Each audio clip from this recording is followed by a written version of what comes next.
आज हम electrochemistry chapter पढ़ने जा रहे हैं। इलेक्ट्रोकेमिस्ट्री चैप्टर बच्चे अगर हम इनिशियली बात करें तो +1 में जो रेडॉक्स चैप्टर आपने किया उनके बेसिक्स को फॉलो करते हुए चलेगा। रेडॉक्स चैप्टर में आपने electrochemical cell that is galvanic cell अच्छे से गो थ्रू किया था। वही कंसेप्ट को फॉरवर्ड करते हुए इलेक्ट्रोकेमिस्ट्री में हम स्टडी करेंगे। तो सबसे पहले जो भी you can say electrochemical changes कैसे कैसे हो सकते हैं, फर्स्ट इलेक्ट्रोकेमिकल सेल के थ्रू और इलेक्ट्रोलिसिस के थ्रू। तो ये दो चीजें हैं जो कि आपने +1 में ऑलरेडी पढ़ ली थी, ठीक है। और वही टॉपिक को आज मैं डिस्क्राइब करने जा रहा हूं और फर्दर आगे क्या क्या हो सकते हैं वो भी हम इस चैप्टर में पढ़ेंगे। तो लेक्चर 1 स्टार्ट करने जा रहा हूं आपका इलेक्ट्रोकेमिस्ट्री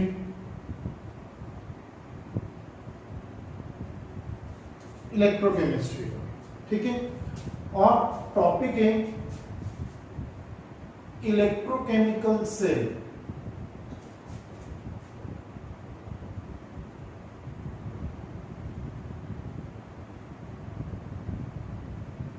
सबसे पहले इस चैप्टर में इलेक्ट्रोकेमिकल सेल में हम देखिए डायग्राम बनाएंगे।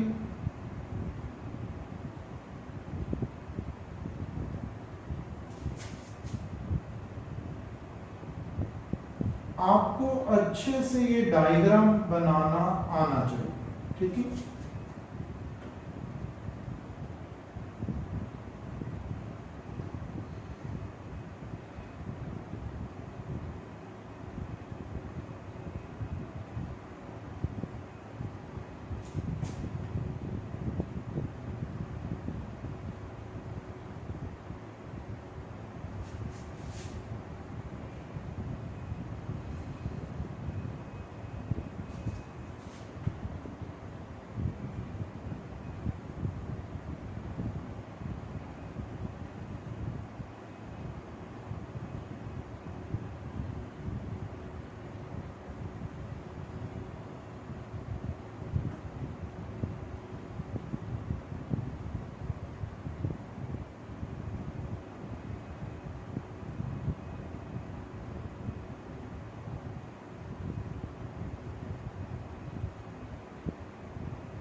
देखिए ये जिंक रॉड है और ये कॉपर रॉड है। This is ammeter, this is की एमीटर और वोल्ट मीटर है। 1 मोलर जिंक सल्फेट पड़ा हुआ है, 1 मोलर कॉपर सल्फेट सॉल्यूशन, ठीक है।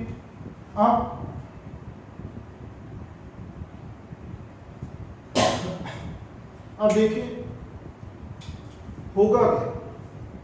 सबसे पहले की ज्वाइन करेंगे, ठीक है। यहां पे this is cathode and this is anode and. Normally cathode negatively charge होते हैं, लेकिन जब भी +1 में भी बताया था रेडॉक्स में, जब भी करंट प्रोड्यूस किया जाएगा तो कैथोड को पॉजिटिव लेंगे, एनोड को हम हमेशा नेगेटिव लेंगे, ठीक है। तो सबसे पहले की ज्वाइन करेंगे।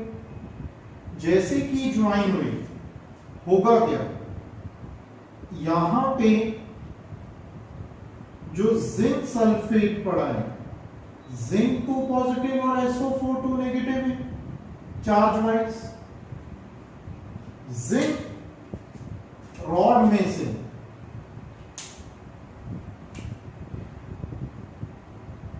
इलेक्ट्रॉन्स लूज होने शुरू हो जाएंगे।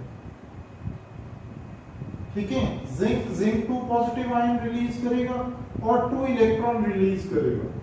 और इलेक्ट्रॉन्स जो हैं ये लेफ्ट टू राइट फ्लो करेंगे। और आप सबको पता है अगर electrons left to right flow कर रहे हैं तो करंट किस डायरेक्शन में फ्लो करेगा? ऑपोजिट डायरेक्शन में। ठीक है, तो इलेक्ट्रॉन्स यहां पे ट्रेवल करके यहां पे आ गए। तो इस इलेक्ट्रोड पे अब क्या आ गया बच्चे? इलेक्ट्रॉन्स आने शुरू हो गए। यहां पे क्या था? कॉपर 2 पॉजिटिव और SO4 2 नेगेटिव। कॉपर 2 पॉजिटिव क्या करेगा? रॉड पे जाना शुरू हो जाएगा क्योंकि इलेक्ट्रॉन्स मिल रहे हैं उसको, और डिपॉजिट होना शुरू हो जाएगा धीरे धीरे। ये रॉड धीरे धीरे करोड होना शुरू हो जाएगी क्योंकि इलेक्ट्रॉन्स लूज होते जाते हैं, आयनिक फॉर्म बनती जा रही है, करोजन जल्दी होगी, करोड होना शुरू हो जाएगी।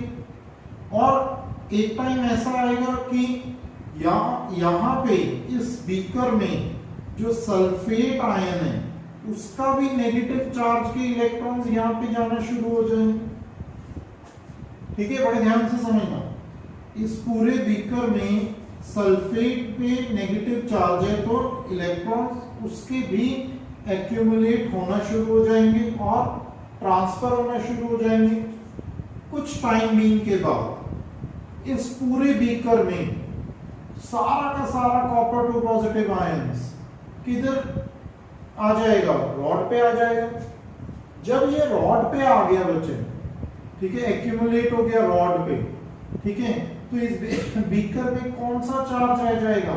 Negative charge with sulphate ion. ठीक है, और इस पूरे बीकर में कौन सा चार्ज? नेगेटिव चार्ज तो जाता जा रहा है, तो कौन सा चार्ज रह जाएगा? जिंक 2 पॉजिटिव आयन रह जाएगा। मतलब पॉजिटिव चार्ज रह जाएगा इस पूरे बीकर में, इस पूरे बीकर में नेगेटिव चार्ज रह जाएगा। अब कोई इस बीकर में अगर नेगेटिव चार्ज नहीं होगा तो इलेक्ट्रॉन फ्लो होना बंद हो जाएंगे, और अगर इलेक्ट्रॉन फ्लो होना बंद हो गए तो करंट फ्लो होना भी बंद हो जाएगा।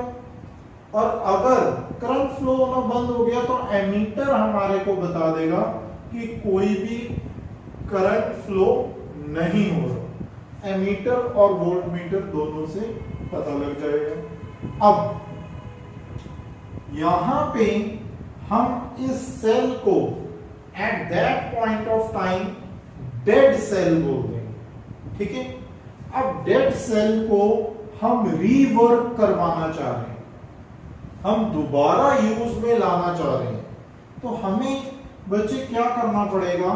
हमारे को सॉल्ट ब्रिज इंट्रोड्यूस करना पड़ेगा।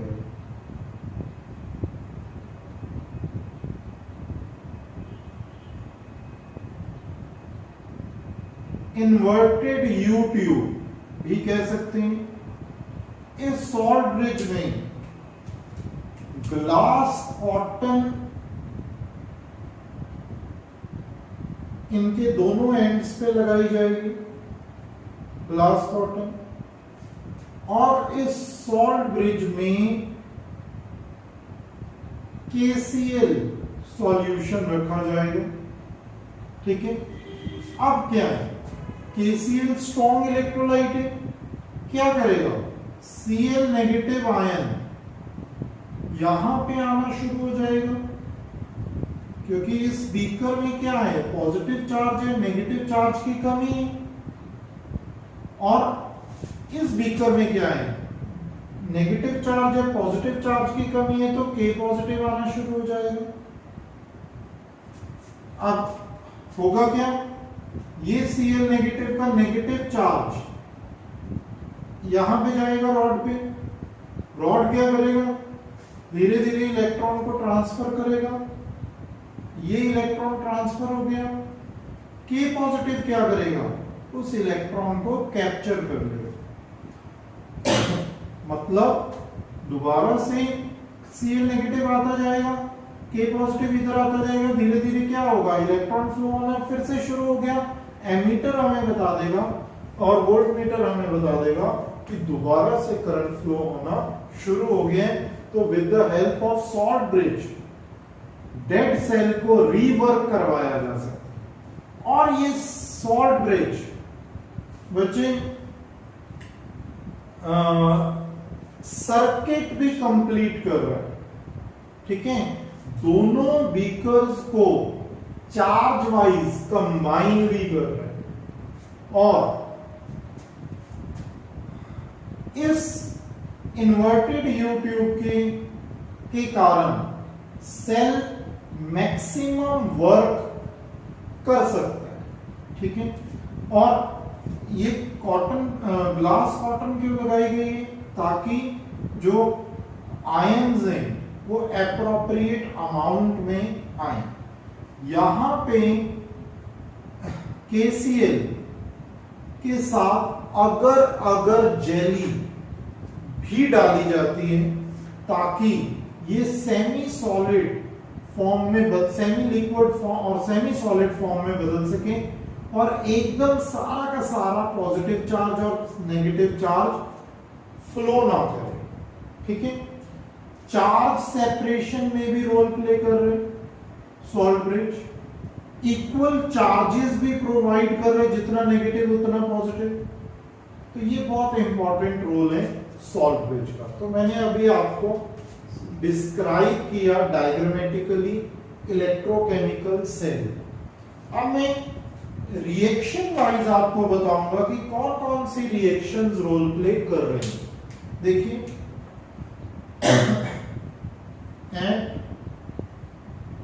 एनोड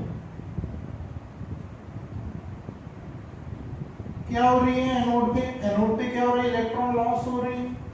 तो it means oxidation half reaction हो रही। जिंक किस में बदल रहे हैं, जिंक 2 पॉजिटिव में और 2 इलेक्ट्रॉन लॉस हो रही, ठीक है। एंड कैथोड क्या हो रहे हैं, कॉपर 2 पॉजिटिव इलेक्ट्रॉन गेन कर रहे हैं, इट मींस रिडक्शन हो रही है। Reduction half reaction will take place. Copper 2 positive 2 electrons को गेन करके कॉपर में बदल रहे, ठीक है। अब ओवरऑल रिएक्शन देखते हैं, दोनों को ऐड करेंगे क्या आएगा,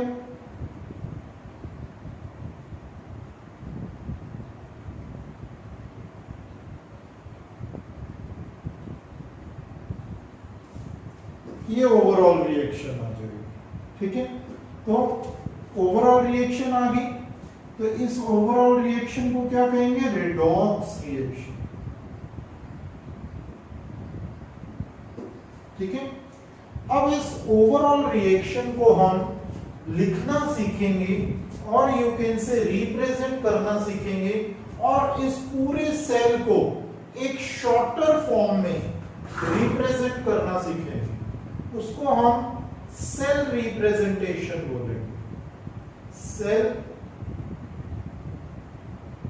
रिप्रेजेंटेशन। कैसे होगी देखिए सेल रिप्रेजेंटेशन।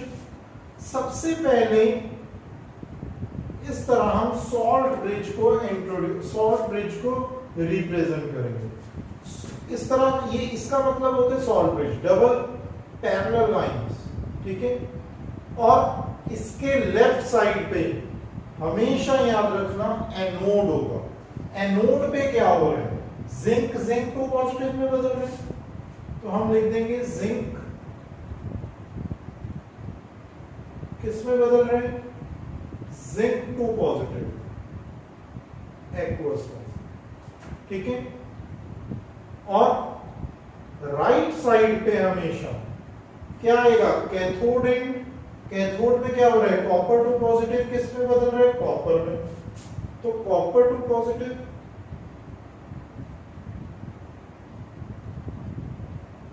किस में बदलेगा, कॉपर में। तो ये, इसको हम सेल रिप्रेजेंटेशन बोल देंगे इलेक्ट्रोकेमिकल सेल, ठीक है।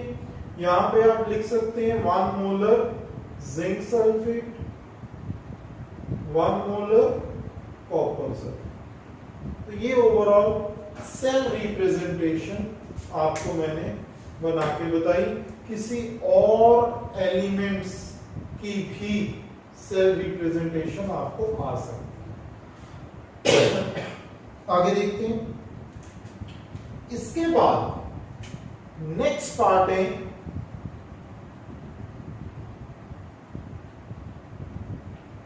ई सेल। इसको बच्चे EMF of cell, electromotive force of cell भी कहते हैं। याद रहे, कितना करंट एमीटर में आया उसे ई सेल से रिप्रेजेंट किया जाता है, ठीक है। और अगर इसके ऊपर ई नॉट सेल लगा दिया, नॉट लगा दिया जाए तो ये मतलब होता है स्टैंडर्ड कंडीशन, ठीक है। EMF of cell in standard conditions, ठीक है। ई नॉट सेल क्या होगा, ई नॉट ऑफ कैथोड, याद रखिएगा, minus E not of anode, ठीक है। अब ई नॉट सेल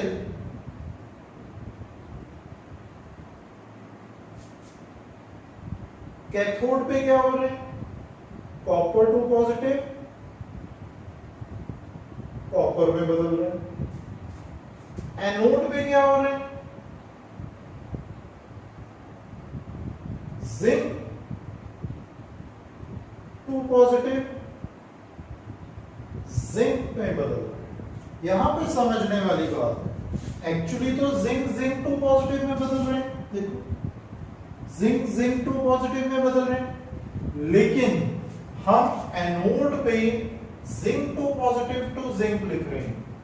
ऐसा क्यों, देखिए बच्चे, फॉर्मूला जो एक्चुअल था बुक्स में रिप्रेजेंट नहीं किया गया, एक्चुअल फॉर्मूला ये था, plus E not of cathode plus E not of anode, दोनों को इलेक्ट्रोकेमिकल ईएमएफ ऑफ सेल दोनों की ऐड करके टोटल करंट फ्लो पता लग जाता है, ठीक है।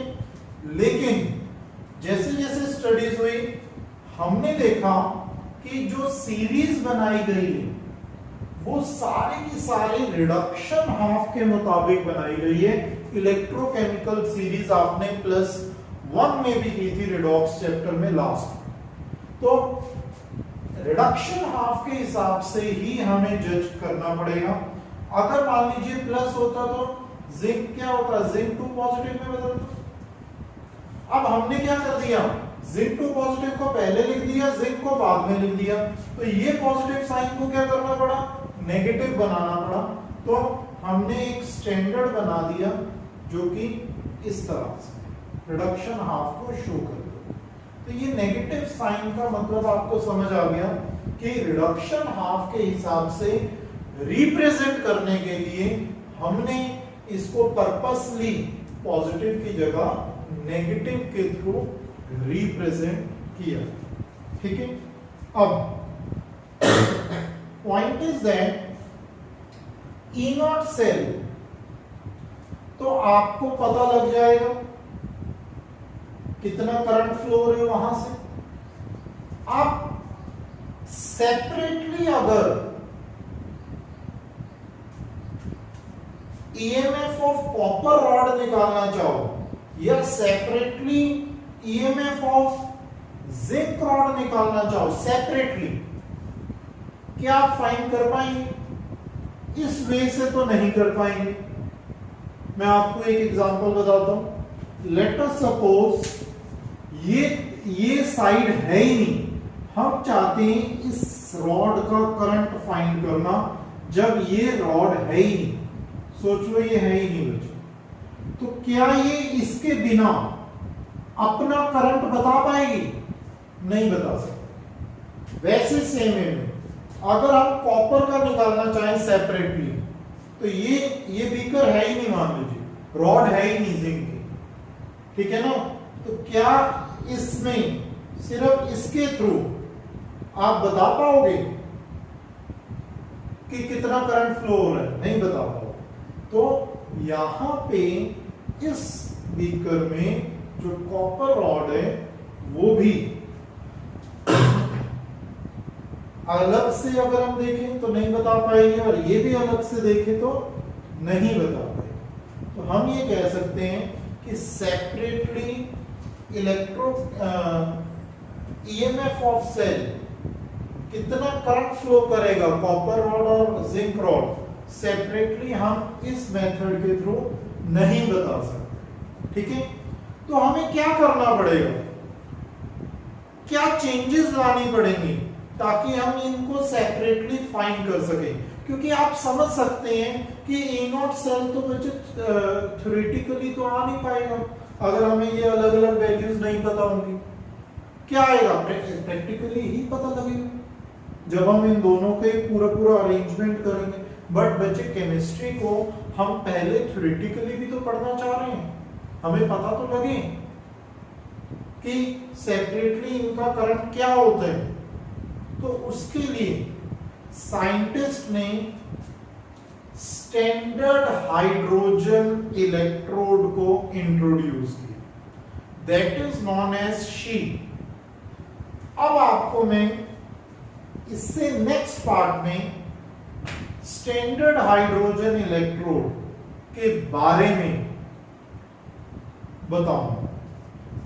देखिए कैसे।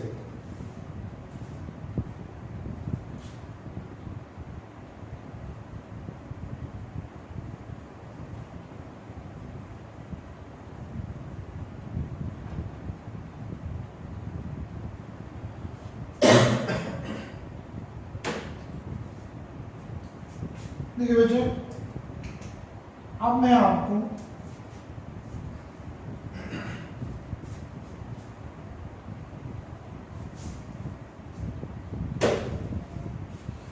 स्टैंडर्ड हाइड्रोजन इलेक्ट्रोड, इसको नॉर्मल हाइड्रोजन इलेक्ट्रोड भी बोलते हैं, बताने जा रहा हूं, ठीक है। पहले डायग्राम करेंगे, देखिए क्या होते हैं।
ये प्लेटिनम वायर है और ये प्लेटिनम फॉयल है। यहां पे H2 eight 1 atmosphere pressure introduce किया गया, ठीक है।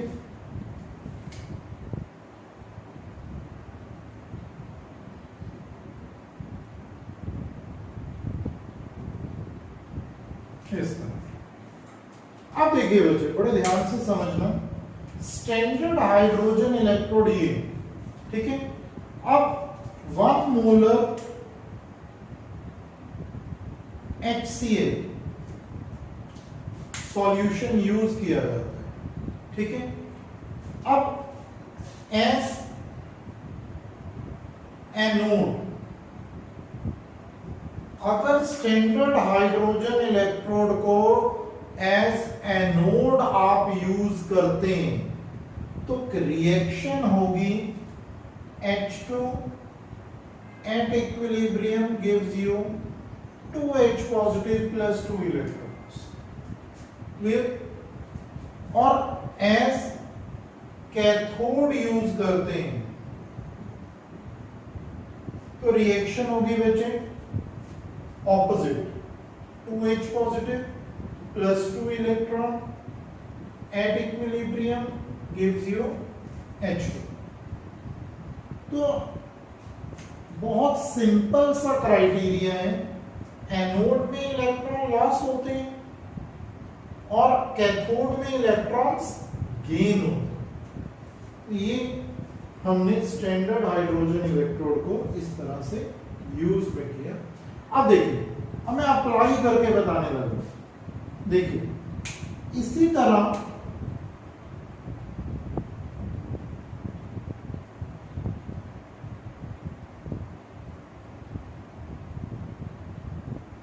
वही चीज, inverted you tube, salt bridge लगा दिए,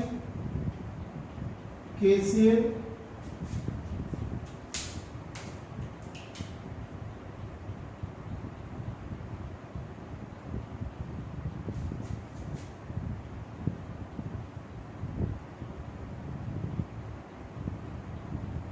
की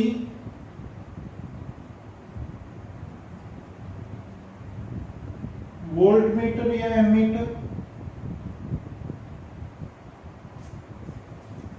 इस तरह से हमने, दिस इज अगेन एनोड और this is we are using as cathode which is positively charge.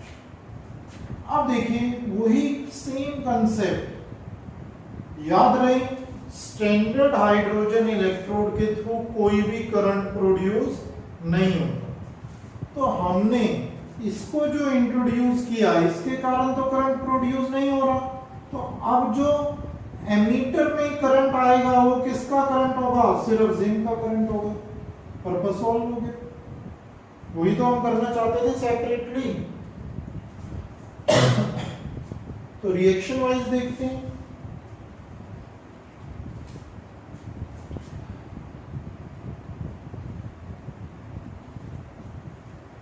देखिए ये तो सेम रहेगी। एनोड पे क्या है? ऑक्सीडेशन ऑफ जिंक, किसमें मिल रहा है? जिंक को पॉजिटिव प्लस 2 इलेक्ट्रॉन्स। और कैथोड पे क्या होगा? स्टैंडर्ड हाइड्रोजन इलेक्ट्रोड पड़े कैथोड पे।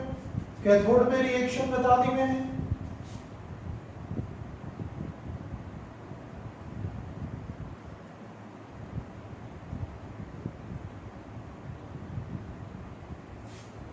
Overall reaction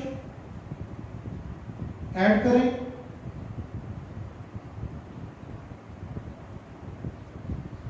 electron electron cancel,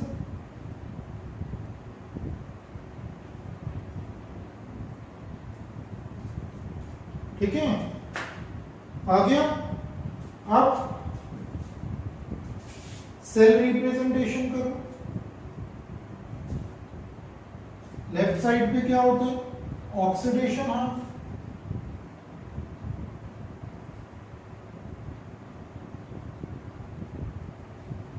right side पे reduction of H positive H2 में बदल रहे।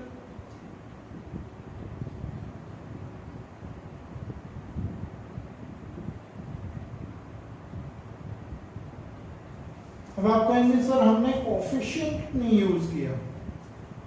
याद रहे, सेल रिप्रेजेंटेशन में कभी भी कोफिशिएंट यूज नहीं किया जाता, ये दिमाग में रखें। तो ये आ गया। अब E नॉट सेल क्या होगा? E not of cathode, cathode पे क्या है? H पॉजिटिव H2, और एनोड पे क्या है, ई नॉट ऑफ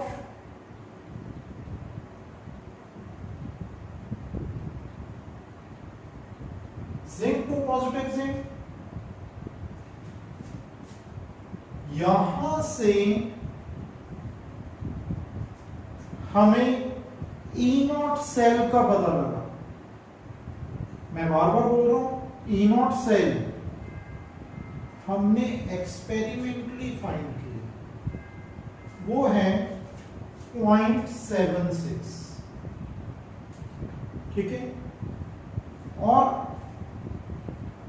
हाइड्रोजन का 0, करंट तो कोई प्रोड्यूस नहीं करता, minus E not of zinc two positive slash zinc, तो E not of zinc two positive slash zinc क्या आया, माइनस 0.76 वोल्ट, माइनस 0.76 वोल्ट। तो हमने separately E not of zinc two positive zinc calculate कर लिया ताकि हम यहां पे पुट कर सकें, और कभी भी जिंक रॉड को separately EMF of cell represent करना आ गया तो आपको ऑलरेडी करंट पता हो थ्योरेटिकली कितना ये प्रोड्यूस करता है। अब मैं ऐसे ही आपको कॉपर का भी बताऊंगा, ठीक है। ये कॉपर रॉड के लिए करंट हम कैसे फाइंड करेंगे with the help of standard hydrogen electrode. तो देखिए बड़े ध्यान से समझिएगा, अब हमने वही सेटअप सेम लगा दिया, लेकिन स्टैंडर्ड हाइड्रोजन इलेक्ट्रोड को एज एनोड लिए, ठीक है। तो एनोड पे सेम प्रोसीजर वही होगा। एनोड पे क्या रिएक्शन होगी, बोलिए, 2H positive H2 gives you 2H positive plus 2 electrons,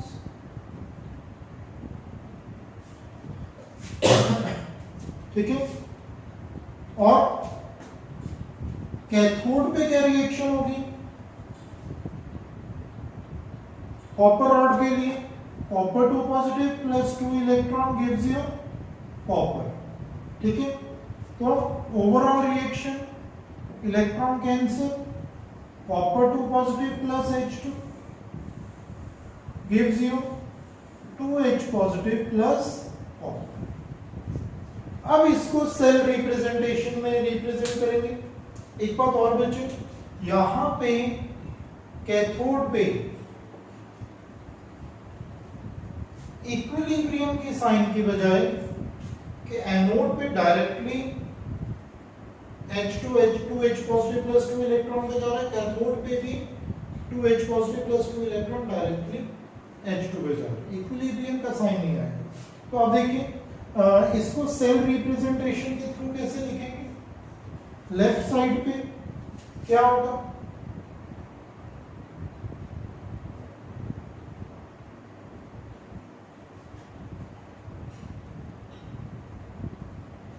ये सेल रिप्रेजेंटेशन होगी।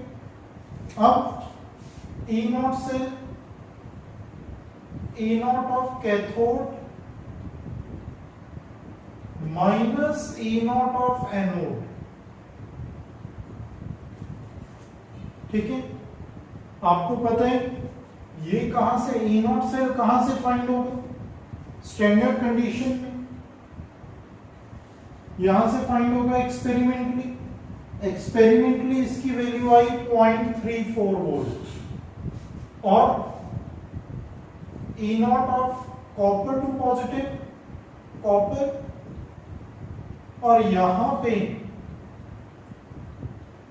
आपको पता है इसकी वैल्यू तो 0 होती, तो कोई करंट फ्लो नहीं करता स्टैंडर्ड हाइड्रोजन इलेक्ट्रोड। तो E not of copper 2 positive slash copper क्या आया, प्लस 0.34 वोल्ट। तो अब आपको समझ आ गई होगी कि हमने सेपरेटली जिंक का भी और कॉपर का भी ई नॉट सेल फाइंड कर लिया। अगर हमें इस स्टेज पे मान लीजिए, ध्यान से समझिएगा, E not cell theoretically find करना आ जाए तो क्या होगा, E not of electrochemical cell का, E not of copper two positive slash copper था minus E not of zinc two positive slash zinc था। अब थ्योरेटिकली आपने ये वैल्यू फाइंड कर ली, आपके पास अवेलेबल प्लस 0.34 वोल्ट, ठीक है, माइनस और जिंक की क्या वैल्यू है, माइनस 0.76 वोल्ट, ठीक है, कैलकुलेट करेंगे प्लस 1.10 वोल्ट आ जाएगा। तो ई नॉट सेल क्या है, प्लस 1.10 वोल्ट। अब अगर मेरे पास सारे एलिमेंट्स की ई नॉट की वैल्यू अलग अलग हो तो मैं थ्योरेटिकली पहले से कैलकुलेट कर लूंगा कि मेरा करंट अप्रोक्सीमेटली कितना आने वाला है, ठीक है। तो हमारा ये आने वाला, याद रहे रिएक्शन, रिडॉक्स रिएक्शन तभी पॉसिबल होगी जब ई नॉट सेल क्या आएगा, पॉजिटिव आएगा, ठीक है। तो करंट तभी प्रोड्यूस होगा जब ई नॉट सेल पॉजिटिव आएगा। तो ये आपने सबने देखा कि मैंने +1 को रिवाइज करवाया है, एक तरह से रिडॉक्स चैप्टर को। आपका ई नॉट सेल की अलग अलग वैल्यूज सारे एलिमेंट्स की आ जाएंगी। 0 पे आप स्टैंडर्ड हाइड्रोजन इलेक्ट्रोड को रखेंगे, ऊपर क्या होता जाएगा, जितनी भी नेगेटिव वैल्यूज है, नीचे क्या आता जाएगा, जितनी भी इंक्रीजिंग ऑर्डर में पॉजिटिव वैल्यूज है, और एक सीरीज डेवलप हो जाएगी। ये तो मैंने 2 एलिमेंट्स का बताया, अलग अलग एलिमेंट्स का पूरी सीरीज को इलेक्ट्रोकेमिकल सीरीज कहते हैं। और जो आपने अर्लियर क्लासेस में मतलब 9th या 10th में भी पढ़े कि रिएक्टिविटी ऑर्डर क्या होता है, ठीक है, एलिमेंट्स का, वो कहां से आए हैं, जिस एलिमेंट का ई नॉट सेल ज्यादा नेगेटिव होगा वो ज्यादा रिएक्टिव होगा नीचे वाले एलिमेंट के मुकाबले, लोअर वैल्यूज के मुकाबले। तो ई नॉट सेल की जितनी नेगेटिव वैल्यू आएगी उतना रिएक्टिव एलिमेंट पाया जाएगा। तो आपको एक तरह से मैंने आज रिवाइज करवा दिए। नेक्स्ट टॉपिक डायरेक्टली हम जो करेंगे वो +2 बेस्ड करेंगे, इलेक्ट्रोकेमिस्ट्री का नेक्स्ट वर्जन हम करेंगे, जो आपने मे बी पॉसिबल अभी नहीं किया होगा, ठीक है। तो रिडॉक्स तक तो नहीं किया, +1 तक तो वो पार्ट अभी आपने नहीं किया, तो इसके आगे वाला पार्ट